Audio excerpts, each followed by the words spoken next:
Educando en un mundo hostil. ¿Te sientes así?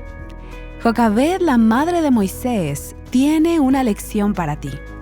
No vamos a entregarle nuestros hijos al enemigo. Fue su forma de pensar. Vamos a hacer todo lo posible para estar alertas y atentas.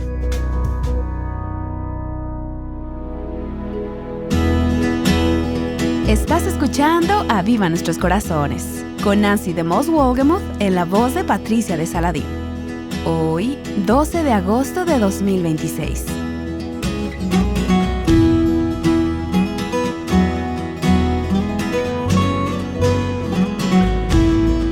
Es tan fácil dejarnos llevar por cómo los que nos rodean hacen las cosas. Esto es así también para los padres. Siguen la corriente de cómo otros crían a sus hijos. Hoy Nancy te desafiará, seas madre o mentora, a asumir tu rol con intencionalidad.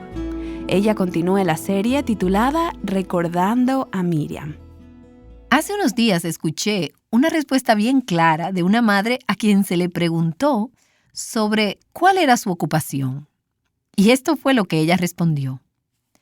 Me encuentro socializando a 2 Homo sapiens dentro de los valores dominantes de la tradición judeocristiana para que ellos puedan ser instrumentos en la transformación del orden social hacia la utopía teológicamente prescrita inherente al mensaje de salvación del Evangelio de Jesucristo. ¿Y qué haces tú? Esa fue su respuesta. Bien, en Éxodo capítulos 1 y 2, los capítulos que estamos viendo en estos programas, nos encontramos viendo el impacto transformador que tuvieron 5 mujeres en el mundo. Este pasaje nos da los nombres de 2 de ellas, pero 3 de ellas quedan en el anonimato. Ellas tenían el corazón de Dios para la próxima generación y tenían también una visión de lo que Dios puede hacer cuando nos mostramos obedientes y llenas de fe. Ellas vivieron el propósito del Evangelio y el llamado de Dios en sus vidas. Y como resultado, hemos sido bendecidas en gran manera, en la medida que ellas se convirtieron en instrumentos del plan redentor de Dios. Y para aquellas de ustedes que no han podido acompañarnos en el último par de sesiones, permítame darles un breve bosquejo aquí. Los hijos de Israel son esclavos en Egipto. Faraón había emitido el edicto de que todos los bebés varones debían ser ahogados en el río Nilo. En medio de todo esto, una mujer de la tribu de Leví, su nombre era Jocabed, aunque no se nos dice en este pasaje, se encuentra embarazada. Ella concibe y da a luz un bebé varón. Todos los bebés varones estaban supuestos a morir en ese entonces. Pero ella mira a su bebé y dice, este bebé es precioso, no puedo permitir que muera. Ella no podía entregar a este bebé a Faraón. Ella no entregaría el bebé bajo ninguna circunstancia. Ella ejercita su fe, la cual la libra del temor. Y ella escondió el bebé durante 3 meses. Luego, cuando no pudo esconderlo por más tiempo, colocó el bebé en una canasta en el río Nilo, donde todos los bebés varones estaban supuestos a ser ahogados, y así ella renunció a su hijo. Ella pudo estar temerosa, pero no lo estaba, porque ella sabía que nuestras vidas no están controladas por la casualidad. Y esto me trae de nuevo al tema que mencioné al principio de esta serie, el tema de la providencia de Dios. Providencia, lo he mencionado a menudo y me encanta vivir bajo la providencia de Dios. ¿Qué es la providencia de Dios? Durante este pasaje estaremos viendo lo que significa esta palabra. Dios mira hacia adelante, providencia. Pro, antes, videncia, visión. Dios tiene visión. Él puede ver las cosas que acontecerán y Él provee para lo que está por venir, algo que solo Él ve y conoce. Y puedes separar la palabra de esta manera, providencia, providencia de Dios. Él provee para lo que Él sabe que está por venir. Él siempre está orquestando las circunstancias y los eventos de nuestras vidas para ejecutar sus propósitos. Y a medida que continuamos en este recuento de Éxodo capítulo 2, quisiera que veamos las evidencias de la mano proveedora de Dios y de su cuidado hacia nosotras. El asunto con relación a la providencia es que usualmente no podemos verla cuando estamos en medio de las circunstancias. Solo podemos ver esa provisión cuando miramos hacia atrás. Por eso es que nosotras necesitamos confiar ahora, cuando no podemos ver lo que Dios está haciendo, sabiendo que un día podremos ver y podremos entender que Dios no estaba distraído ni ajeno a lo que acontecía. Él no estaba inactivo. Él tampoco estaba dormitando en su trono. Él estaba muy involucrado y activo en cada momento, sabiendo qué pasaría y trabajando para proveer. Así que en Éxodo capítulo 2 vemos a la madre, a Jocabed, que ha puesto a su hijo en esta canasta a orillas del río Nilo. Versículo 4. Y la hermana del niño se puso a lo lejos para ver qué le sucedería. Y aquí es donde se nos introduce a Miriam. Aunque no se nos da su nombre en este pasaje, esta es la primera referencia a Miriam, a quien estudiaremos en las próximas sesiones. Probablemente ella se encontraba entre la edad de 7 a 12 años. Ella era una niña, una joven mujer. Y veo en ella una joven niña de carácter despierto y cuidadoso. Ella estaba alerta. Después de todo, ella era primogénita. Y nosotras las primogénitas somos responsables. ¿No es así? Ella está tomando cuidado de las cosas. Ella es la hermana mayor. Y su instinto, al igual que el de su madre, es el de proteger. Y a medida que vemos a Miriam en esta escena de 3 que las Escrituras nos presentan de su vida, ella está aprendiendo las primeras lecciones de fe como una joven niña. Este incidente le dará forma a su vida. Esto va a formar a la mujer en quien ella se convertirá. Al recordar mi vida pasada, pienso en incidentes durante mi niñez, donde empecé a ver la mano de Dios obrando. Y eso es lo que le está sucediendo a Miriam. En el versículo 5, somos introducidas a la quinta de estas 5 mujeres que estamos viendo en Éxodo capítulos 1 y 2.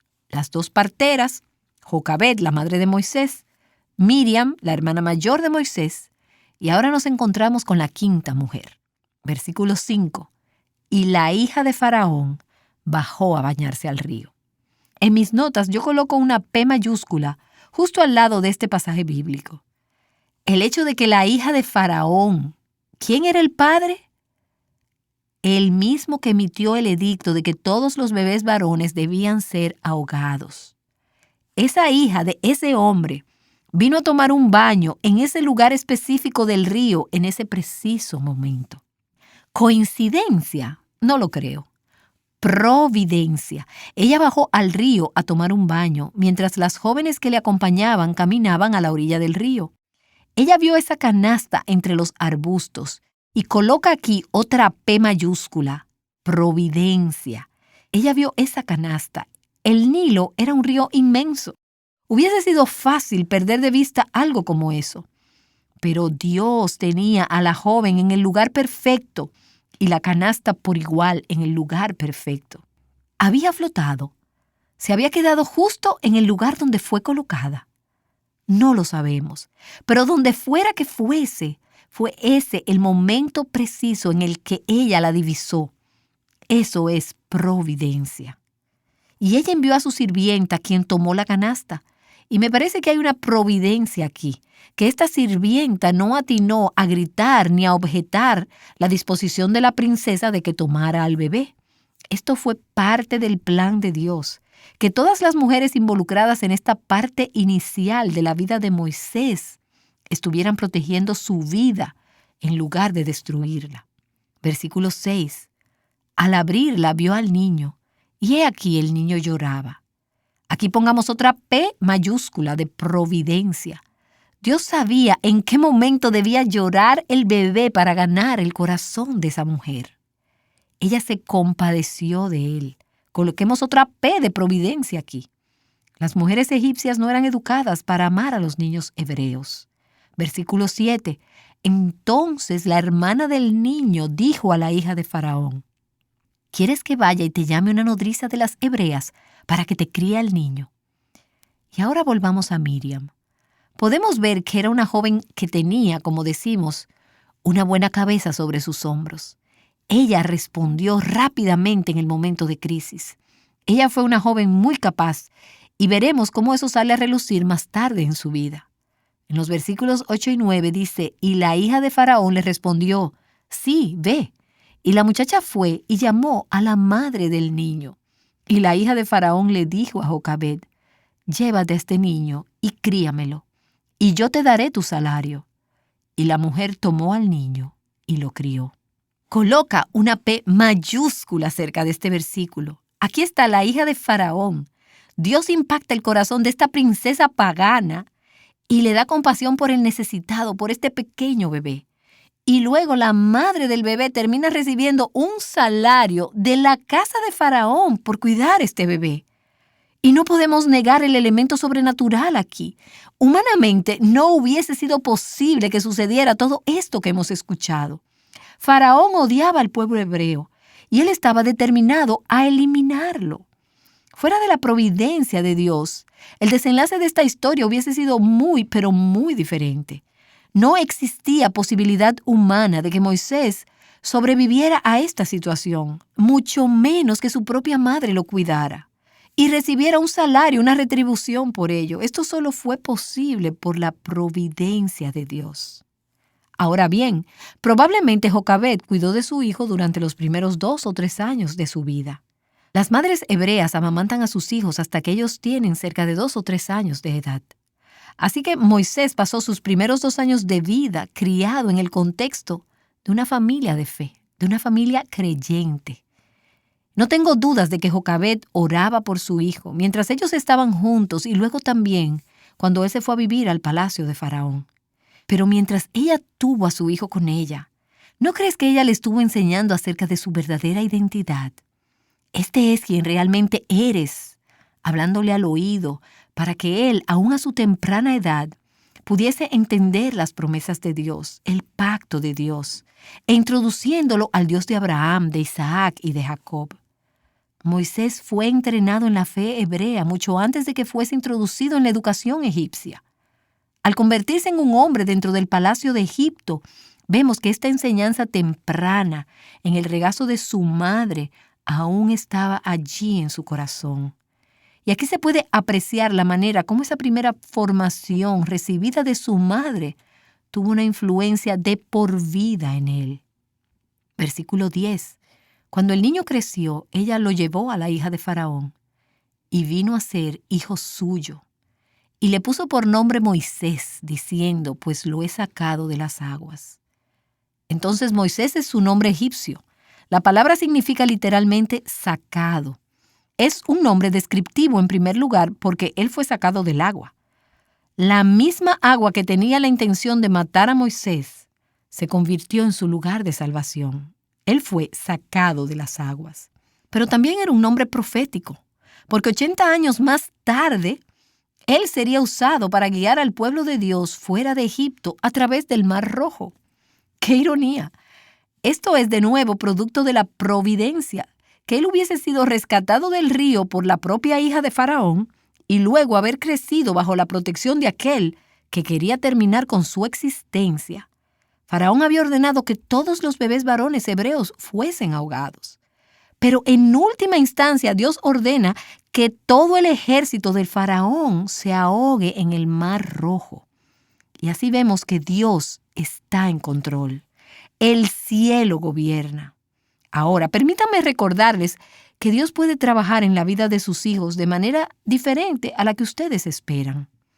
Quiero decir, ¿quién hubiese pensado que la hija del tirano que emitió el edicto para exterminar a todos los bebés varones sería el medio utilizado para liberar a Moisés de ese edicto? ¿Qué nos dice esto? Permite que Dios escriba el guión. Permite que Él lo haga a su manera. Ahora, como todas sabemos, Moisés creció para ser un gran hombre de Dios, un legislador, un libertador, un líder, un siervo de Dios, un hombre de convicción. No necesitamos hombres como él hoy en día. Necesitamos ese tipo de hombres. Pero permíteme decirte, no hubiese habido un Moisés sin esas 5 mujeres que impactaron y preservaron su vida a temprana edad. Es realmente cierto que la mano que mece la cuna gobierna al mundo. Y allí vemos a esas mujeres siendo instrumentos en las manos de Dios, a las parteras, a Jocabed, a Miriam y a la hija de Faraón. Ellas tenían diversos orígenes. La mayoría de ellas no tenía ninguna influencia o poder político. La mayoría de ellas no tenía voz ni voto. Ellas no tenían privilegio económico, pero Dios las usó de una manera significativa. Faraón vio a los hijos como una amenaza y trató de deshacerse de ellos. Pensó que eran innecesarios, prescindibles, desechables. Sin embargo, estas mujeres vieron a los niños como algo preciado, como una bendición que debía protegerse. Incluso la hija de Faraón, una princesa pagana, vio a este niño bajo esa luz. Estas fueron mujeres que supieron cómo amar. Ellas fueron mujeres de fe. Ellas fueron mujeres que no temieron el intervenir en esa situación. Ellas estuvieron dispuestas a involucrarse. Ellas desconocían las ramificaciones o las consecuencias a largo plazo de sus decisiones, de su fe y de sus acciones. Ellas solo estaban siendo mujeres de fe en un momento en que Dios las llenó de fe. Ellas estaban siendo dirigidas por Dios aun cuando ellas no se estaban dando cuenta. Ellas solo estaban viviendo lo que Dios puso en sus corazones para hacer. Y como resultado, humanamente hablando, estas mujeres cambiaron el curso de la historia. Observo a estas mujeres y pienso, ellas fueron mujeres verdaderas. Dios, haznos mujeres verdaderas.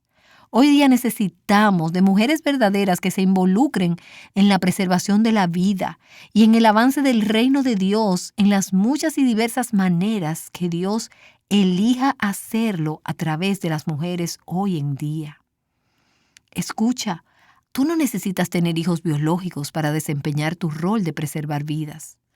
Aparentemente las dos parteras no tenían hijos hasta que Dios las bendijo con ellos más tarde. Pero Dios usó a esas mujeres para proteger a los niños de otras personas. Y yo estoy agradecida por aquellas mujeres solteras que Dios está usando, creando en ellas un interés y un corazón genuino de alcanzar la próxima generación. No se requiere que seas una anciana. Dios usó a Miriam, una niña. Incluso usó a la princesa pagana. Dios puede usar a cualquier persona que esté dispuesta a ser un instrumento en las manos de Dios. Puede ser el deseo de tener niños o amor por los niños, sentido de responsabilidad, instinto de protección. Estas son las características de la mujer que Dios usó en ese entonces y de la mujer que Dios usa hoy en día. Mujeres de coraje y de convicción que estén dispuestas a desafiar los movimientos antiniños, corriente que prevalece en el mundo de hoy en día. Disposición, si es necesario, a arriesgar sus propias vidas con el propósito de preservar vidas. Mujeres con temor de Dios por encima del temor a los hombres y que como resultado no temen a los reyes ni a las leyes injustas. Mujeres creativas, mujeres que son intencionales. Esto requirió planificación y esfuerzo por parte de algunas de estas mujeres. La preservación de la vida de Moisés no ocurrió así por así. Dios estaba dirigiendo todos esos hechos. Pero Jocabed escondió al niño por 3 meses. Ella encontró esa arca. Ella se aseguró que fuera resistente al agua. Ella lo colocó en un lugar estratégico, donde la hija de Faraón vendría a encontrarlo. Ella envió a su hija Miriam a cuidar de Moisés hasta que fuese encontrado. Todo esto fue intencional. No vamos a entregarle nuestros hijos al enemigo. Fue su forma de pensar. Vamos a hacer todo lo posible para estar alertas y atentas.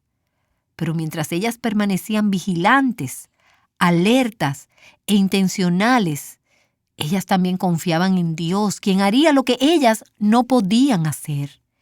Y me encanta el hecho de que en este pasaje tenemos las circunstancias más adversas que pudiéramos imaginar en lo relativo a todo este asunto de los niños. No era un gobierno particularmente interesado en ellos, pero podemos ver a mujeres que no cayeron en la desesperación, no entraron en pánico y mucho menos estaban temerosas en medio de la situación que vivían. No vemos a esas mujeres gritando o pataleando ni llenas de pánico. Las vemos calmadas, determinadas y confiadas. Mujeres de coraje. Y hay algo más que noto al observar a estas mujeres. No fue un esfuerzo individual de ninguna de ellas. En la providencia de Dios, Él unió las vidas de estas 5 mujeres. Ningún ser humano hubiese podido escribir este guión. Nadie hubiese podido orquestar la manera en que estas parteras y Jocabed y Miriam pudieran haberse unido con la hija de Faraón. Solo Dios pudo haber hecho esto. Pero Dios lo llevó a cabo para un tiempo como este. Esto me dice que hay un valor cuando las mujeres se unen, cuando las verdaderas mujeres de Dios dicen, mira, nosotras no podemos hacer esto solas, pero por la gracia de Dios, vamos a enlazar brazos y manos y corazones con quienes tengan nuestros mismos ideales, mujeres con un mismo corazón, para creerle a Dios, para un movimiento de avivamiento y de reforma en nuestras vidas, en nuestros matrimonios, en nuestros hogares, en nuestras iglesias y en nuestro mundo.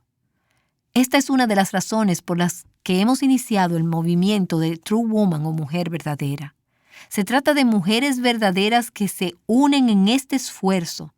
No es solo Nancy DeMoss, sino que es un esfuerzo de todas nosotras. Las mujeres verdaderas de Dios dicen, caeremos de rodillas para buscar al Señor.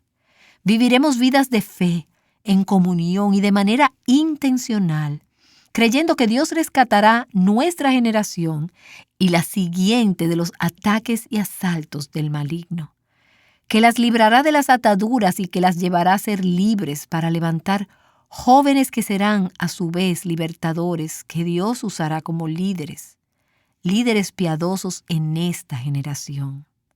Necesitamos una visión no solamente para nuestra generación, sino para la que está en camino. Y necesitamos tener convicciones para no rendir nuestras familias al enemigo, para no capitular a las demandas de la cultura. El sangriento edicto de Faraón simplemente fue uno de los muchos atentados de Satanás a través de la historia para destruir el pueblo escogido de Dios. Él lo hizo en ese entonces y Él lo hace hoy. Él quiere atacar a tu familia. Él quiere atacar tu matrimonio, a tus hijos, a tus nietos. Satanás quiere atacar toda la próxima generación. Satanás estaba tratando de acabar con toda la nación para que Cristo, el Mesías, no naciera. Y Él quiere acabar con la iglesia de hoy en día. Si no puede exterminarla completamente, entonces Él querrá inutilizarla, ponernos en un estante y atraparnos con tantas cosas del mundo que no podamos tener un impacto en este. Eso es lo que Satanás quiere hacer para que el Evangelio de Jesucristo no se esparza por el mundo. Y estamos haciendo un llamado a las mujeres verdaderas de este mundo a unirse para decir, nosotras no vamos a permitir que Satanás gane en este mundo. Por la gracia de Dios estamos del lado vencedor. Y queremos ver al Rey Jesús reinando y gobernando este mundo. Escucha esto. Cuando Dios determina bendecir a su pueblo, como Él hizo en los tiempos de Moisés, no hay rey ni gobernante que pueda lograr que el plan de Dios fracase. Sea lo que sea que el hombre intente hacer para destruir al pueblo de Dios, en última instancia será usado como un instrumento que Dios usará para traerles mayor bendición y para el avance de su reino. Faraón tenía un complot para exterminar el pueblo de Dios, pero Dios estaba planeando su emancipación.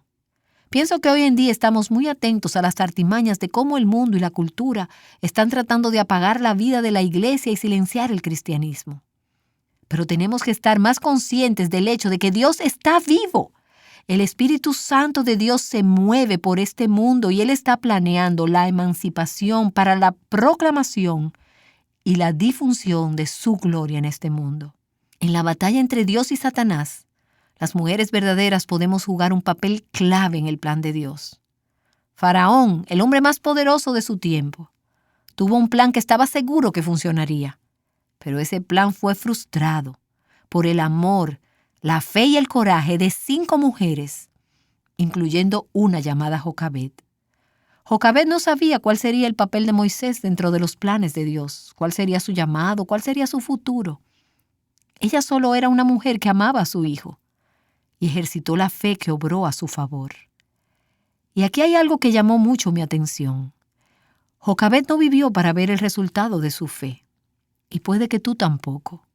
Pero no te desanimes.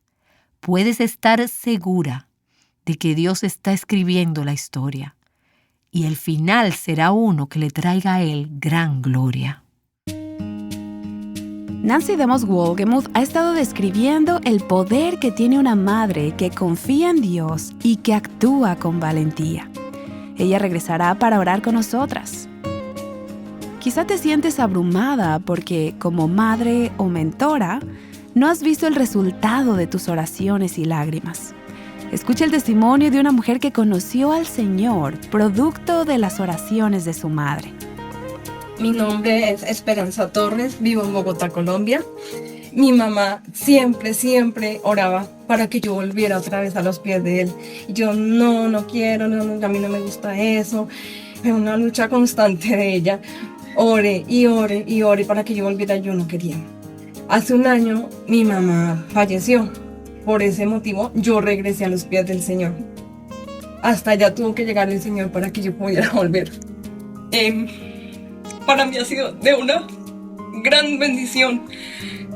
Ahora me arrepiento de no haberla escuchado antes o no haber escuchado al Señor, porque la verdad para mí este año ha sido la mayor alegría que he tenido en mi vida.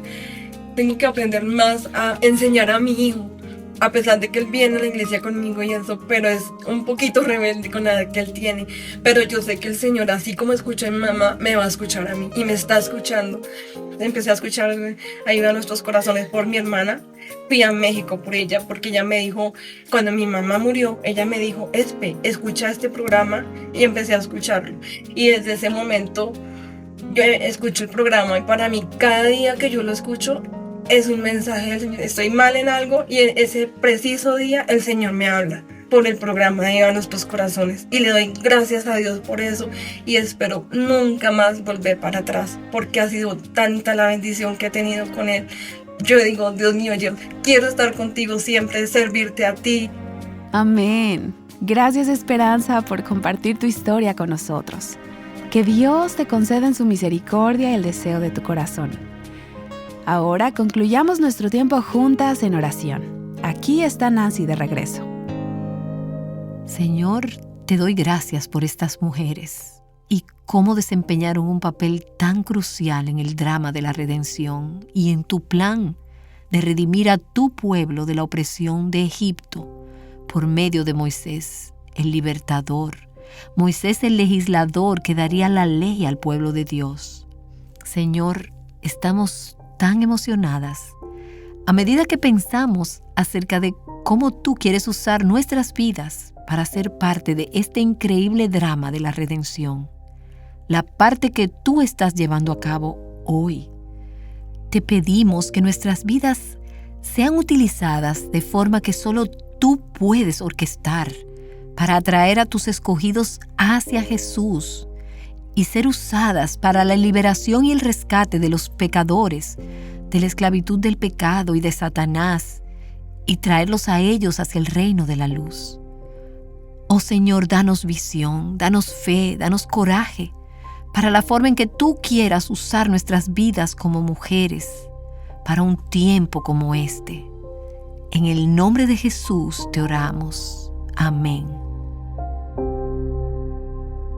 Llamándote a libertad, plenitud y abundancia en Cristo. Aviva Nuestros Corazones es un ministerio de alcance de Revive Our Hearts.